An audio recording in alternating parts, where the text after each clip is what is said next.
Welcome back to the news at 10. Most residents of oil-producing communities in the Niger Delta have had to live with environmental pollution caused by oil spills. One of such communities is the Ekiti community in Bayelsa State.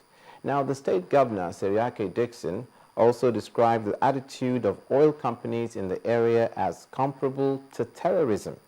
Our community report tonight examines the plight of Ekiti community and NOSDRA's intervention efforts.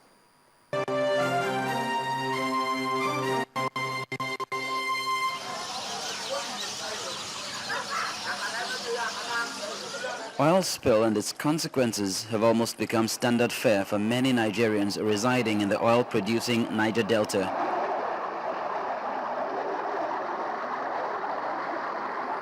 For years, their natural environment has been ravaged by uncontrolled pollution, which has in turn had a devastating impact on their main sources of livelihood, fishing and farming. Since where this thing happened, I'm not fishing again. See my net.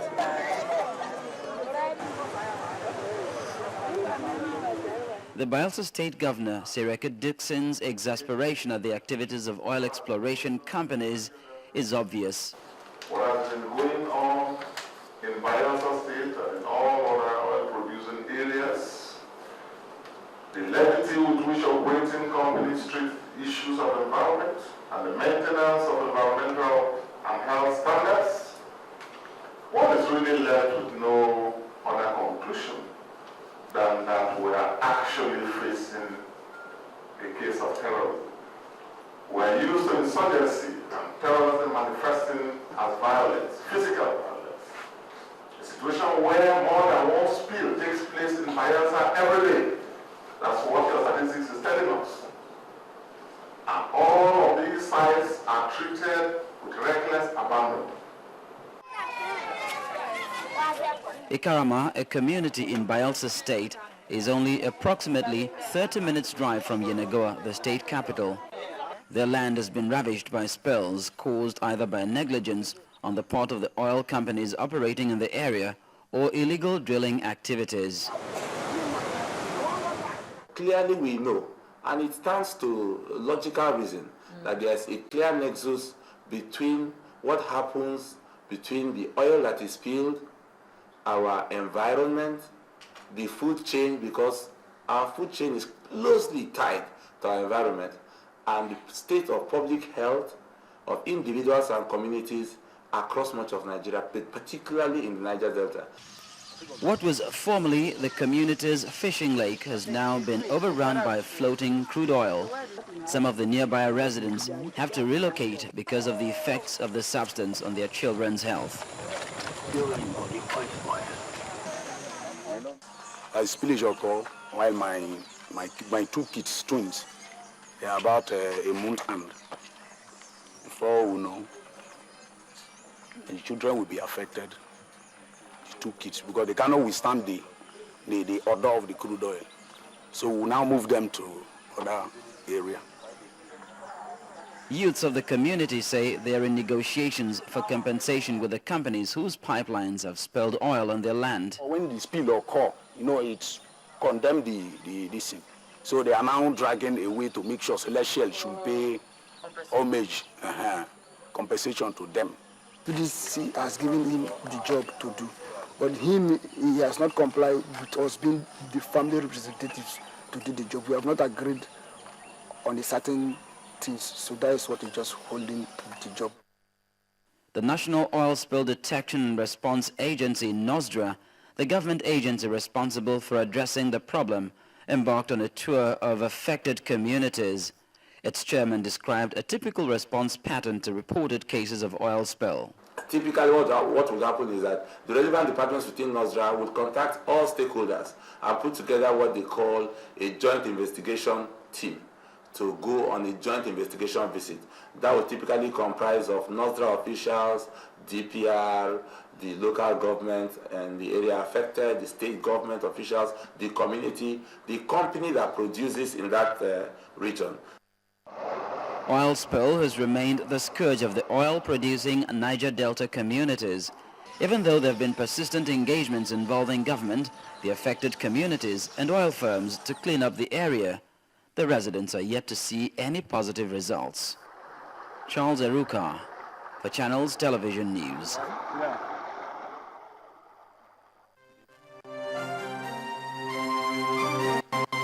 You're watching the news at 10. We'd like to remind you of our earlier story on the foiled security breach at the Department of State Services DSS headquarters in Abuja, right next to the presidency. We have a press release from the Deputy Director, Public Relations, DSS, Marlin Oga. It reads, and I quote, "Update on attempted jailbreak. Following our earlier releases, it has been established that 18 casualties were recorded, while 2 service personnel sustained serious injuries. 3 other detainees who sustained gunshot injuries during the incident have also died. Meanwhile, investigations are ongoing to ascertain the immediate and remote causes. Any other detail will be communicated." Signed, Marlin Oga, Deputy Director, Public Relations, Department of State Services. Also, insecurity. For adequate security during the forthcoming Ekiti State governorship elections and beyond, the Commissioner of Police, Ekiti State Command, Felix Oyana, has appealed to residents to continue to assist the police in providing security. Speaking during the parade of a suspected assassin and some cult members in Ekiti, the Commissioner advised that the problems of security in the state should not be the business of police alone. Want the youths who are mainly involved in this crime to desist from crime and criminality because it doesn't pay, and they also want them to desist, that they shouldn't allow politicians of proper positions to use them to commit crime.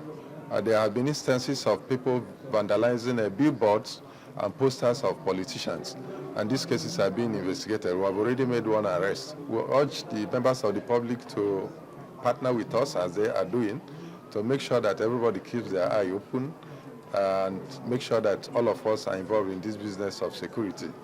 It is every man's business, and we have to be security conscious.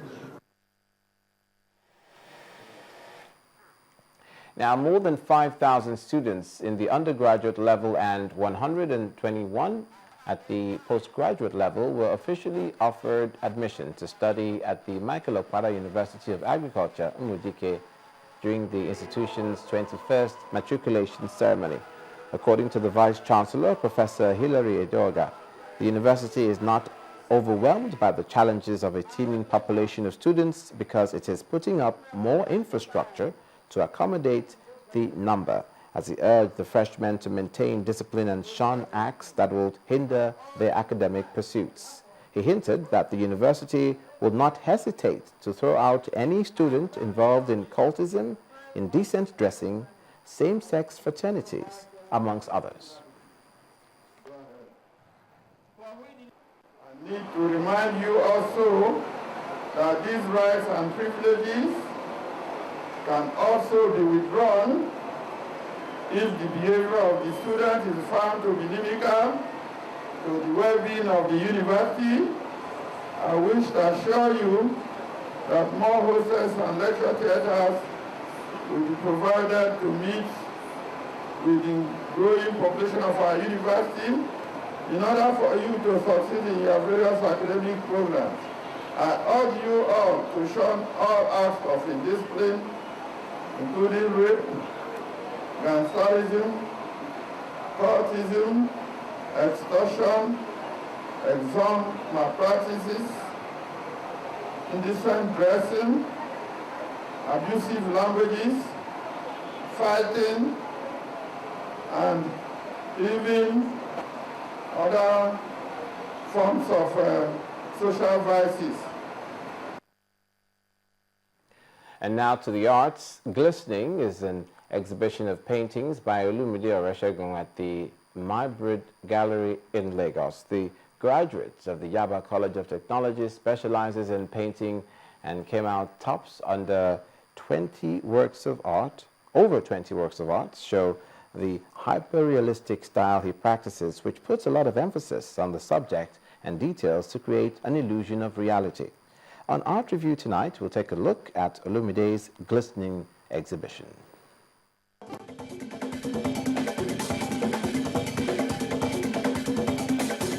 As close as you can get to the real deal, that's what hits you when you look at Olumide Oreshegun's works.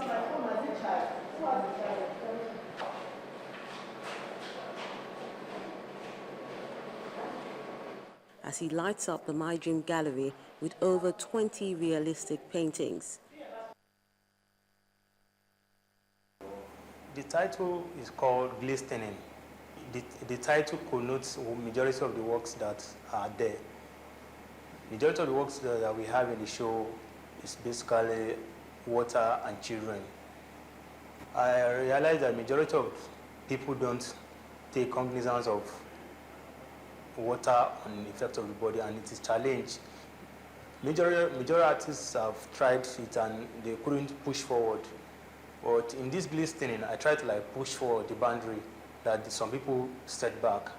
What I wanted to achieve is what prompts this show. The simple things of life inspire him to paint, so he captures a lot of children in most of his works, either playing, sleeping, drumming, or engaged in any other activity. I'm the kind of person that likes children a lot. I play with children. I have children around my studio. And children are the kind of people that you can easily manipulate, you can easily talk to as a model. Because as a young lady, they are free-minded person. They don't look at the outside world, or they don't have time or agenda or whatever, unlike the other person that have one or two things to do if you want to express yourself. But as a children, they are innocent in the majority of the things that they do.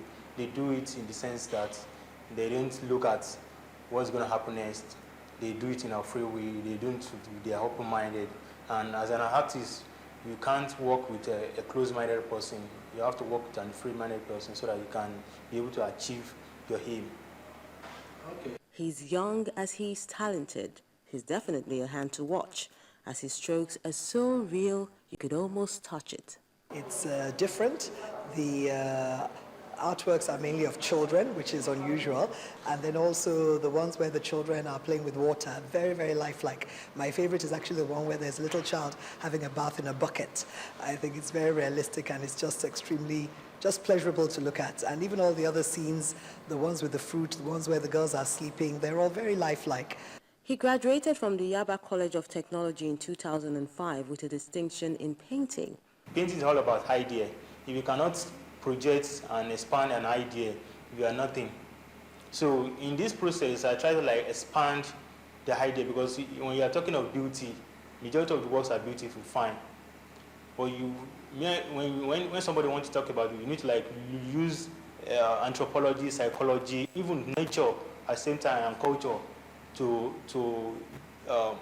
make your work beautiful. Because you can't just say you see a subject and paint it and say it is beautiful.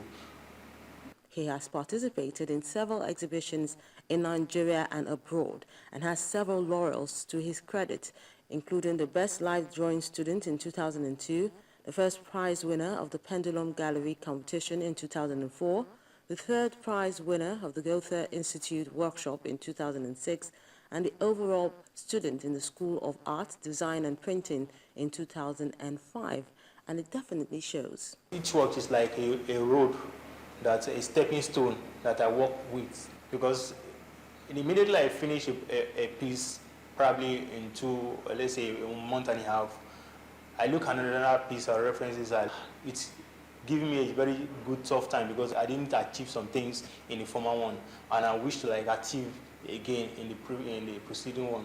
So it's a challenge for me. This particular one is distinguished by the portraiture, the faces of the subjects, and also the command of the use of water, because it makes it appear as if to say the water is about to drop on you. This is Olumide's second solo exhibition. The first was in this same gallery in 2011.